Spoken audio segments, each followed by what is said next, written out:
When I traveled to Venice in the fall of 2019 to visit its International Biennale exhibition of contemporary art, I was aware that these days the visual arts are taking a stand. So when I arrived in Venice, I anticipated that the Biennale would show a good deal of polemical art, like this work.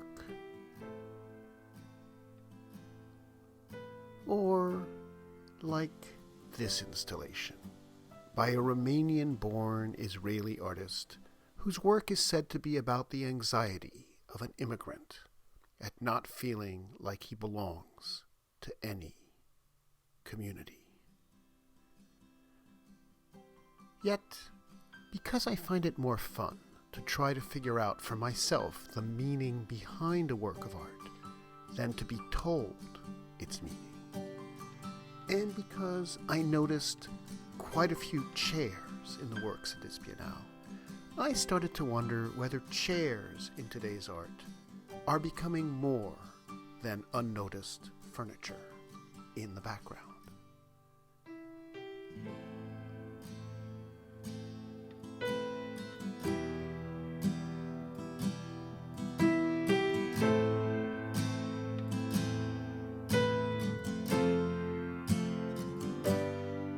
In portraits of American presidents, chairs in the background helped standing presidents look legitimate by associating their rise to power with a movement as natural as rising from a seat.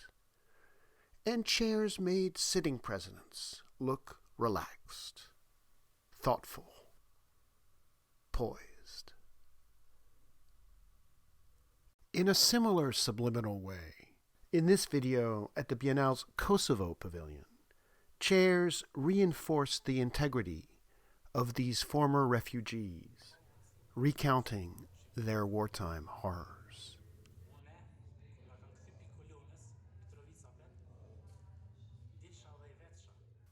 But more often at this Biennale, chairs did not just make a subliminal appearance.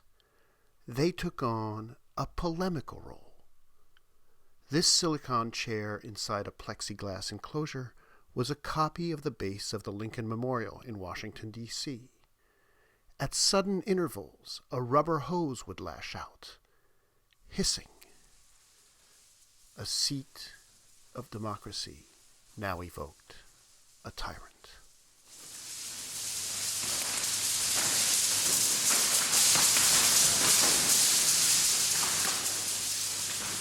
The Polish artist who made this work said he tore a luxury jet inside out to express his resentment toward the 1% who grabbed the profits from his country's capitalist transformation.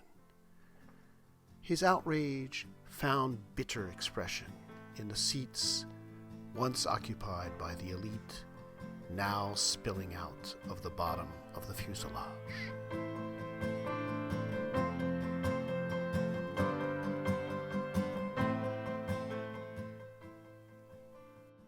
At first, this gigantic sculpture made me smile, even though the seated airline passenger looked to be bracing for an emergency landing, because it reminded me of the posture of someone taking care of bodily functions. As Henry Bergson noted, tragic heroes should avoid sitting down because, as Napoleon remarked, taking a seat shifts the mood from tragedy to comedy. But this work expressed, so its sculptor explained, concern for the future of humanity. Warning of the threat of rising sea levels, one room at the French pavilion looked like it had been the victim of flooding. In adjacent rooms, the seats set up for visitors to watch videos looked partially submerged. In a similar vein, another exhibition at the Cadoro, shown contemporaneously with the Biennale, displayed chairs with legs shortened to evoke Venice tilting and sinking. But visual metaphors would soon no longer be necessary to picture the threat of rising sea levels. In November 2019, a huge storm surge flooded Venice, shutting down the Biennale for a few days.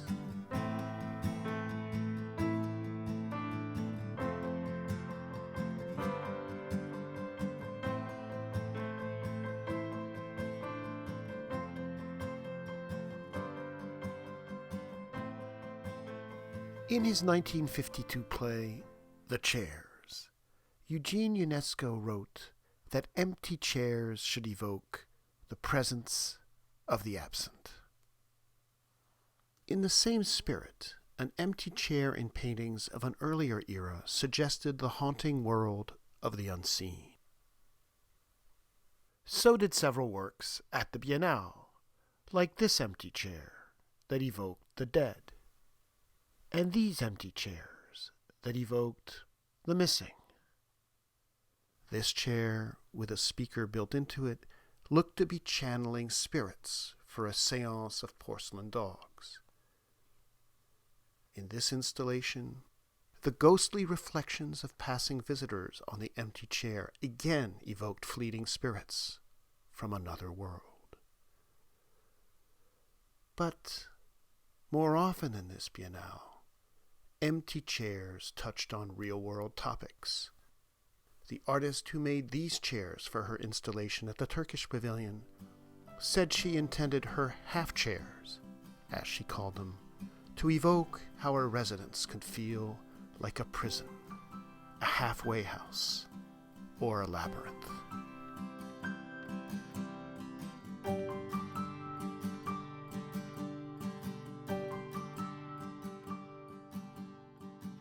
In classrooms, identical chairs aligned in rows can symbolize a meritocracy's fair and level playing field.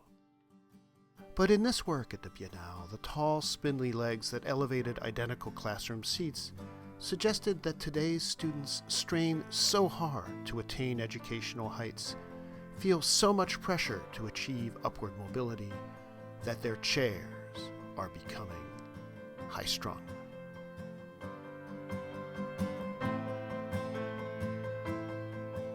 In this video of animated dreams, educational stress again appeared in the guise of red school chairs. Once, when the protagonist awakes to realize she's late for class, and again when the protagonist is hoisted to the sky. Upward mobility is achieved, but only in an anxiety dream.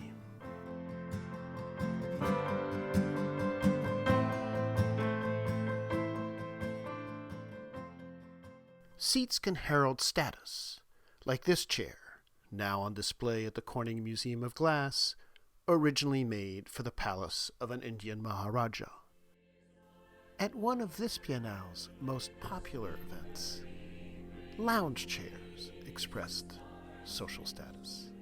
The set was an artificial beach inside the Lithuanian pavilion for a contemporary opera entitled Sun and Sea Marina, performed 2 days a week.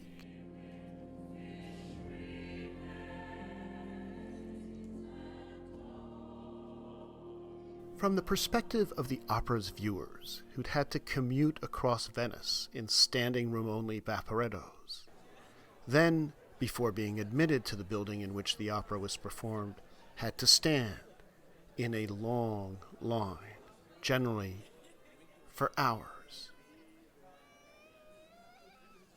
And then, once inside, again had to stand to watch the performance. The beachgoers, lazing about, leisurely on the sand, rubbing sunscreen on their bodies, singing songs, could seem disturbingly detached from reality. Take this couple, the only persons on the beach lying in the comfort of reclining lounge chairs. The lyrics of their songs intimated that they were indeed the most affluent characters on the beach. The woman sang with pride about her son, who, though only 8 years old, had already swum in 6 different seas.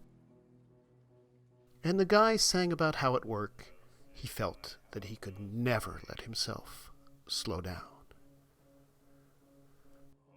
While the songs by the chorus of vacationers occasionally noted that the seas were turning green with algae or being polluted by bottles and bottle caps, the affluent couple, reclining in their lounge chairs, keeping an extra one empty, were as detached from other vacationers as they seemed indifferent to the issue of climate change.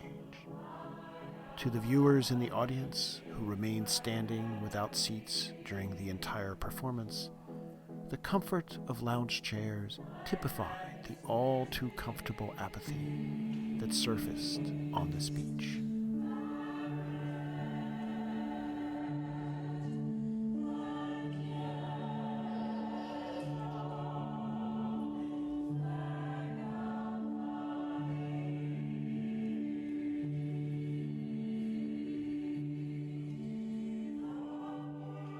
The set designers for the Sun and Sea Marina did not install a lifeguard chair on the beach, but the Biennale's main exhibition exhibited several lifeguard chairs, creations of the youngest artist invited to the show. Unlike chairs copied from a monument to the leader of a nation, these chairs were made for a more ordinary savior, one who could be useful amidst rising sea levels, a lifeguard.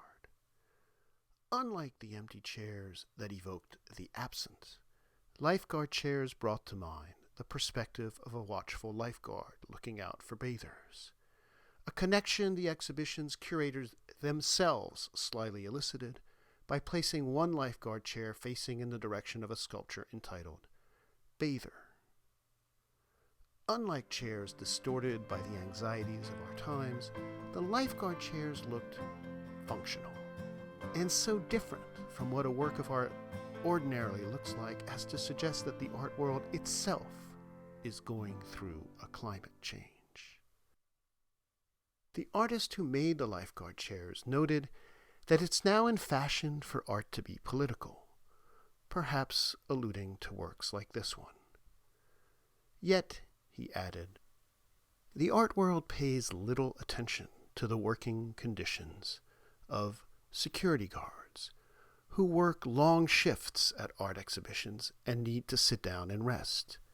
He created lifeguard chairs so, like this guard at the Romanian pavilion, the guards in the Biennale's main exhibition spaces would have a place to sit. Imparting a parting thought from this Biennale. Art can take a stand by offering a seat.